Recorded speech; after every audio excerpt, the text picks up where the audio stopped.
আসসালামু আলাইকুম। এটিএন বাংলা সংবাদে সবাইকে স্বাগত জানাচ্ছি তনুজা দাস।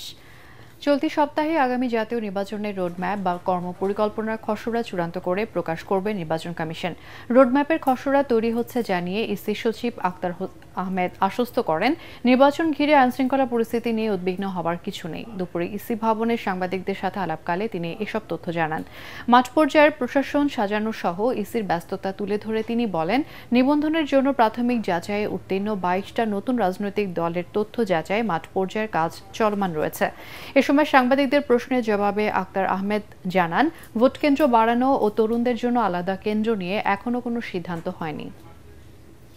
একটা কর্মপরিকল্পনার ব্যাপারে বলা হচ্ছিল, আমি বলেছিলাম যে আমরা এই সপ্তাহে এটা করব। হ্যাঁ, এটা কোঅর্ডিনেট করা হচ্ছে। কর্মপরিকল্পনার তো অনুবিভাগ আমাদের সম্পর্কিত এবং অন্যান্য প্রাসঙ্গিক বিষয়গুলো নিয়ে ড্রাফটটা করা হয়েছে। ড্রাফটটা এখন কমিশনে দিয়ে আমরা অ্যাপ্রুভ করবো। আমার বিশ্বাস যে এটা আমরা এই সপ্তাহের ভিতরে আপনাদেরকে দিতে পারবো। বিগত সময়ে শেখ হাসিনার অধীনে বিতর্কিত প্রহসনের নির্বাচনের দায়িত্ব পালন করা পোলিং ও প্রিজাইডিং অফিসারদের আগামী জাতীয় নির্বাচনের দায়িত্ব না রাখতে ইসির প্রতি দাবি জানিয়েছেন বিএনপির সিনিয়র যুগ্ম মহাসচিব রুহুল কবির রিজভী। নীলফামারী জেলা বিএনপির নতুন দায়িত্ব পাওয়া নেতাদের নিয়ে দলের প্রতিষ্ঠাতার সাবেক রাষ্ট্রপতি জিয়া রহমানের সমাধিতে শ্রদ্ধা নিবেদন শেষে তিনি সাংবাদিকদের একথা বলেন। এ সময় রিজভী বলেন, নানাভাবে ঘাপটি মেরে থাকা আওয়ামী লীগের দোসররা গোপন ট্রেনিংয়ের মাধ্যমে নাশকতা সৃষ্টি করে দেশে বিশৃঙ্খলার চেষ্টা করছে। সংখ্যানুপাতিক নির্বাচনের বিরোধিতা করে তিনি বলেন, এর জন্য প্রস্তুত নয় ভোটাররা।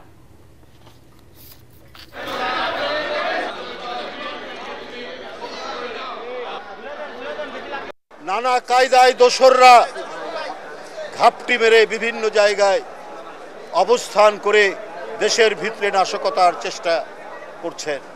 তাদেরকে আবার মিলিটারি ট্রেনিং দেওয়ানোর ব্যবস্থা হচ্ছে। ফেব্রুয়ারি মাসে যে নির্বাচন হবে সেটা অবাধ সুষ্ঠু নির্বাচন হবে। কিন্তু আওয়ামী লীগের আমলে ১৬,৩৯৯ জন প্রাইমারি স্কুলের শিক্ষক নেওয়া হয়েছে। এর মধ্যে ৫৫ থেকে ৬০% হচ্ছে আওয়ামী লীগের খাস তাদের দলীয় লোকজন। এরা যদি পোলিং অফিসার হয়, প্রিজাইডিং অফিসার হয়, তাহলে কি অবাধ সুষ্ঠু নির্বাচন হবে? নির্বাচন কমিশনের প্রতি তারা এইসব বিষয়ে মনোযোগ দিয়ে যাতে অবাধ সুষ্ঠু নির্বাচন, যাতে ভোটাররা ভোট কেন্দ্রে গিয়ে তাদের পছন্দসই ব্যক্তিকে ভোট দিতে পারে, সেই কাজটি তারা করবেন।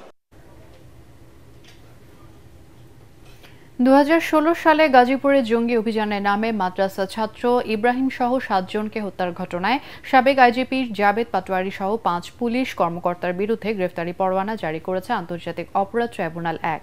সম্প্রতি ট্রাইব্যুনালে তদন্ত সংস্থা এই ঘটনায় একটি মামলা করেছে। প্রসিকিউশনের মাধ্যমে তদন্ত সংস্থার আবেদনের পরিপ্রেক্ষিতে আজ গ্রেফতারি পরোয়ানা জারি করেছে ট্রাইব্যুনাল। প্রসিকিউটর গাজী এম.এইচ. তামিম জানিয়েছেন, ২০১৬ সালের ৮ অক্টোবর দেশের বিভিন্ন জেলা থেকে ইসলামী মনোভাবাপন্ন ৭ তরুণকে গাজীপুরের জয়দেবপুর থানার পাতাট্টে গ্রামের একটি বাড়িতে আটকে রেখে তার বিরুদ্ধে জঙ্গি সংশ্লিষ্টতার অভিযোগ এনে হত্যা করা হয়। সিটিটিসি ও সোয়াতের দুটি দল এই হত্যাকাণ্ড ঘটিয়েছে বলেও অভিযোগ প্রসিকিউটর তামিমের। আগামী ১৫ অক্টোবর এই মামলার পরবর্তী শুনানির দিন ঠিক করেছে ট্রাইব্যুনাল ১। রাষ্ট্রপক্ষ জানায়, ট্রাইব্যুনালের কোনো সাক্ষীকে ভয়ভীতি দেখালে বা লাঞ্ছিত করলে জড়িতদের বিরুদ্ধে আইনি ব্যবস্থা নিতে পুলিশকে নির্দেশ দিয়েছে ট্রাইব্যুনাল ১। ২০১৬ সালে সারা বাংলাদেশ থেকে ইসলামী মনোভাবাপন্ন ৬ জন যুবককে গ্রেফতার করে গাজীপুরের জয়দেবপুর এলাকার একটি ভাড়া বাসার দোতলার একটি কক্ষে তাদেরকে রাখা হয়। বাইরে থেকে ওই কক্ষটি তালাবদ্ধ করা হয় এবং বলা হয় যে এখানে জঙ্গিদের আস্তানা আছে। সিটিটিসি এবং সোয়াতের দুটি টিম এই বাসায় একটি অপারেশন করে মর্মে দেখায় এবং সরাসরি এই আবদ্ধরত ৬ জন যুবককে গুলি করে বিচার বহির্ভূতভাবে হত্যা করে। ঢাকা বিশ্ববিদ্যালয় কেন্দ্রীয় ছাত্র সংসদ ডাকসু ও হল সংসদ নির্বাচনের মনোনয়নপত্র সংগ্রহের সময় শেষ হয়েছে। শেষ সময় বিকেল ৪টা পর্যন্ত ইসলামী ছাত্র শিবিরের প্যানেল সহ মোট ১.৫ শতাধিক শিক্ষার্থী নির্বাচনে অংশ নিতে মনোনয়নপত্র তুলেছেন বলে জানিয়েছেন প্রধান রিটার্নিং কর্মকর্তা। এই দিন শেষ মুহূর্তে প্রার্থীদের ভিড় দেখা গেছে। এবারে ডাকসু নির্বাচনে বিভিন্ন রাজনৈতিক ছাত্র সংগঠনের পাশাপাশি স্বতন্ত্র প্রার্থীদের উল্লেখযোগ্য উপস্থিতি লক্ষ্য করা যাচ্ছে। নির্বাচনে ছাত্র দল, গণতান্ত্রিক ছাত্র সংসদ, ছাত্র অধিকার পরিষদ, ইসলামী ছাত্র আন্দোলন এবং বামপন্থী ছাত্র সংগঠনগুলোর একাধিক প্যানেল প্রতিদ্বন্দ্বিতা করার কথা রয়েছে।